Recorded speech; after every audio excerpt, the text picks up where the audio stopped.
So I have a question for you guys. Have you guys ever planned to watch a movie, right? It's late at night, you get into some comfy clothes, maybe pop some popcorn, get something to drink, get some blankets because it's a little chilly.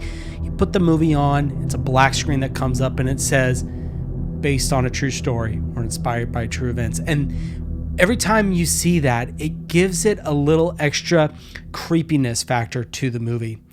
But anyways, guys, this is Jordan over here at the Movie Den. That is today's topic. We're going to be talking about 5 movies that I have picked out that I want to talk to you guys about that are actually inspired by true events. Now,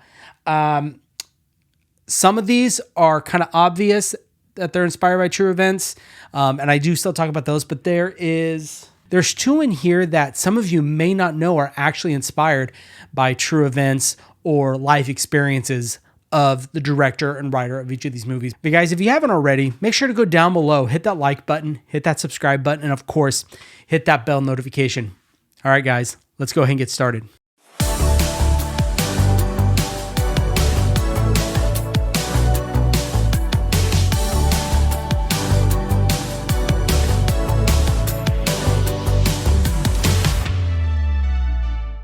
So the first movie we are going to be talking about, and now this is a new release from Vinegar Syndrome, but we've got 1974's Deranged. Now this movie follows a somewhat elderly man, probably in his 50s. I don't think in the movie it really tells you how old he is, but just based off his appearance and things that happen in his life, he seems to be around 50, in his 50s.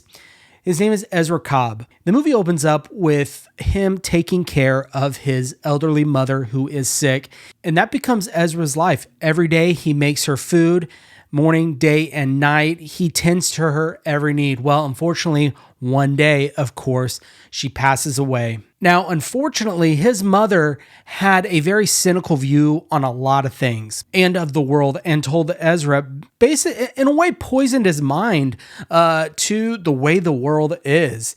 She really started to do that as she got deeper and deeper with her sickness. So after his mother passes away, the funeral happens. He's in so much distress that he starts to lose his mind a little bit, and he actually digs up his mother from her grave, brings her home, dresses her up, and lives his life as if his mother is still alive and well in his home. Of course, this leads to more and more things, more bodies being dug up that are basically being dressed up and living in his home. And unfortunately, this does lead to 2 murders of 2 women in the movie. Now, it's said this movie is loosely based, but I would argue more than loosely based on the serial killer known as Ed Gaines, who, if you guys didn't know, was donned the title The Butcher of Plainsfield, which is interesting because he gets the title in the movie as the Butcher of Woodside. So there are a lot of comparisons, even to Ed Gaines, where he did dig up bodies out of the cemetery, would adorn them and dress them in clothes in his house. And he did confess to 2 murders of 2 women, one the owner of a tavern and one the owner of a hardware store, which coincidentally, in the movie, they weren't owners, but they were workers. One was at a tavern and one was at a hardware store. There are some more embellishments in this one. There's some extra things that happen in this one that, didn't really happen with the true story of Ed Gaines, but they are very, very similar. Another movie out there that is loosely based on the story of Ed Gaines is Alfred Hitchcock's Psycho. But this one is a little lesser known, and that's why I wanted to talk about this, 1974's Deranged. The next one I'm talking about is one that pretty much everyone knows the story of, but we have got 1979's The Amityville Horror, directed by Stuart Rosenberg, which is based off the 1977 book with the same name, which then also was based off the true events of the Amityville Horror from the investigations of Ed and Lorraine Warren. Now, there are other movies out there that are based off of the different investigations from Ed and Lorraine Warren, mainly the Conjuring series of movies, which I have some of them, but I wanted to talk about this one. This, out of the Conjuring, this, of course, is a classic. I really appreciate this movie. But like I said, you guys all know the story. Follows a couple named George and Kathy Lutz as they move into this very lavish home that they get on a steal. Well, turns out is actually possessed by a demonic spirit presence that actually drives them out of the home. And that's really the story. I mean, there's a lot more involved. There was a murder that happened at the house, obviously, before they moved in. So that's part of the story. This is a very good film that is inspired by the true events of the investigations of Ed and Lorraine Warren. 1979's The Amityville Horror. Guys, moving on. This next one, this is one that I actually did not know that it was based on a true story, to be honest with you.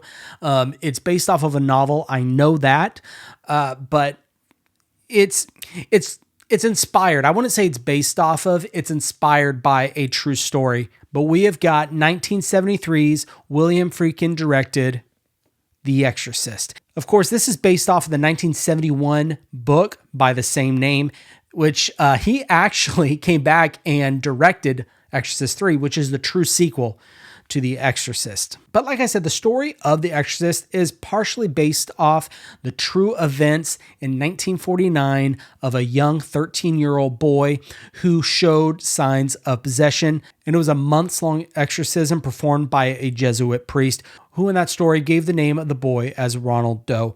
That is not his real name, but that is the name that was given to him by this Jesuit priest. So that's kind of the short version of what inspired The Exorcist. But guys, this is, of course, a classic. But I will say, I actually prefer the third one more. I think the third one is a better film, but you can't beat this because it's an absolute classic. But there you are, 1973's The Exorcist. Guys, this next one, I knew part of this story, but I didn't know everything about this story. But we have got A Nightmare on Elm Street. Yes, even Wes Craven's 1984's classic Nightmare on Elm Street has some roots or inspirations in true stories, both that happen in the news, but also that happened to Wes Craven himself. So I'm not going to explain the story of A Nightmare on Elm Street. I'm sure just about every single one of you knows this story. Freddy Krueger haunts teenagers' dreams. And in a 1,000-foot view, that's kind of what it's about. There's more to it, though, obviously. However, in an interview with Vulture Magazine in 2014, Wes Craven did say, I read an article in the LA Times about a family who had escaped the killing fields in Cambodia and managed to get to the US. Things were fine, and then suddenly the young son was having very disturbing nightmares. He told his parents he was afraid that if he slept, the thing chasing him would get him. So he tried to stay awake for days at a time. When he finally fell asleep, his parents thought this crisis was over. Then they heard screams in the middle of the night. By the time they got to him, he was dead. He died in the middle of a nightmare. Here was a youngster having a vision of a horror that everyone older was denying. That became the central line of Nightmare on Elm Street. That's scary. So there you go. There's kind of the roots in a story that he read, but also even the look of Freddy Krueger was based off an experience that Wes Craven had. Quote, it was a man in an overcoat and a sort of fedora hat, Craven says. Somehow he sensed that someone was watching and he looked right up and into my eyes. This happened outside of Wes Craven's bedroom window when he was younger. That's also very scary. But that's the inspiration of 1984's A Nightmare on Elm Street. But guys, before I talk about the last film, if you guys enjoyed this video so far, please make sure to go down below, hit that like button, hit that subscribe button, of course, hit that bell notification. I really do appreciate it. But the final one we're talking about today is 2013's Ty West directed The Sacrament. Now, if you guys are a found footage fan, you're going to love this. This is a found footage movie based off of real events. If you guys don't know the story of The Sacrament, it's a retelling of the Jonestown Massacre by the cult leader Jim Jones. Now, for the most part, in a way, this movie really follows in lockstep with the Jonestown Massacre and that whole thing that went on. However, how they made it a found footage, it follows this group of guys that one of them receives a letter from his sister who had been missing for quite some time, inviting them to come to this place where she has been called Eden Parish, where really what she wants to do is kind of indoctrinate them, get them in and invite them to believe what she believes. So he brings the camera crew along with him to go in, and they end up wanting to document everything that is going on in this parish. And they end up getting an interview with Charles Anderson Reed, or Jim Jones, portrayed masterfully by Gene Jones, which is ironic Gene Jones, the actor, is portraying a character who's based off of Jim Jones. But Gene Jones absolutely destroys this role. He is so good in this movie.